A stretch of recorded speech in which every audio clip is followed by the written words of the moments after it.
Yo guys, what is going on? It's me, Virtual Villains, back here with another video for you guys. Now today, we're going to be talking about something which is a big issue in the gaming sector at the moment. Now, I want to shed my light on this certain topic about the Xbox One. Now, this is going to be about the policies which they have turned around and switched back.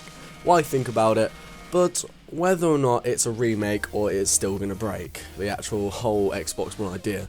Now, I found out some statistics that you know, it's already beating the PS4, sorry, in pre-orders on Amazon, which shocked me a bit because I thought, you know, people obviously want the Xbox One even with still some of the policies in place. Yeah, a lot of them they've rolled back, and I think that's really good.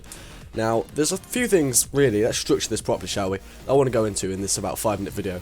First one is being the policies themselves, the second one being Microsoft, and the third one being the console. But in true me fashion, we'll probably end up merging them all together, so we're going to go in with the last one first. And the last one, right, the console itself I think is fantastic. You know, the tech inside it's good, the idea behind the console is alright, honestly I think that's fine. And I think, you know, I'd buy one to play games. However, you know, is there anything in the console physically that's better than my computer? No, so it kind of yet again boils down for someone like me whether or not I should buy that or whether or not I should, you know, shouldn't bother. What's the point of spending another £400 on an Xbox One or £300 on a PS4 if I can just stay with my PC that's already got better stuff? It doesn't make sense. So the policies themselves, let's start with that. So policies themselves, I'm glad they've rolled them back, I really am, but I'm not glad for me, and I know a lot of YouTubers like Angry Joe have all said, you know, oh, the gamers have done it, yes we have, and you know, I can't help but sit there and think, no we haven't, that's not us, they're not listening to us, they're just looking at the figures, they're looking at the figures of the pre-order chart and thinking, we're not making what we want to make here, we're not getting enough traction, you know, PS4's doing too well, they crushed us at E3, we need to change, yeah? And you know, as a gamer, it's a victory, yes, but we didn't make the victory like a lot of people are starting to assume.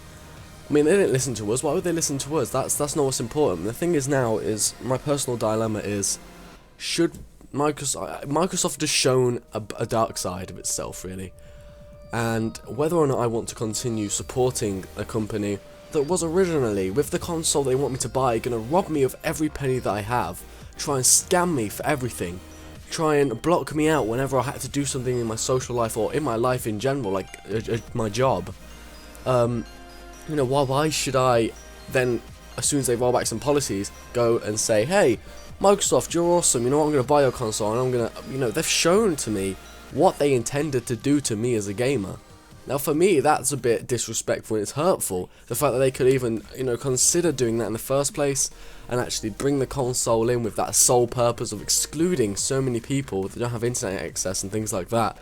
You know, which I think is awful, to be honest. And now I kind of sit here and I think I've always been an Xbox person, but I'm not really sure now that I want to. I'm not sure I want to spend my money on something which tried to rob me. It just seems so wrong to me and so illogical. The PS4 is cheaper still than the Xbox One, although that's probably going to change because as we saw the PS3, as soon as it came out and people weren't buying it to the standard, yet again it was all about figures, the price of the PS3 dropped dramatically, which is something I'm hoping the Xbox One will do as well.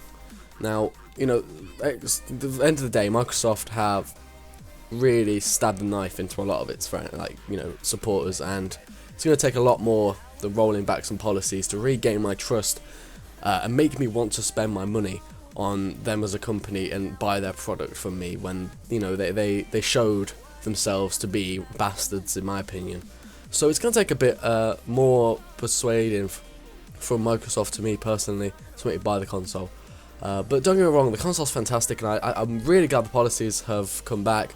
But personally, I'm not glad that the company Microsoft's still behind this, because especially not partnered with EA, and we all, no offense, but come on, we all know EA are money grabbers, and at the end of the day, I'm really reluctant now to even shed any of my money towards people who would do that to me, and try to do that to me, and it was just thankful that Sony didn't follow suit, otherwise we now live in an era of DRM policies and technology blocking and things like that, which would be shit for everyone and not being able to share games.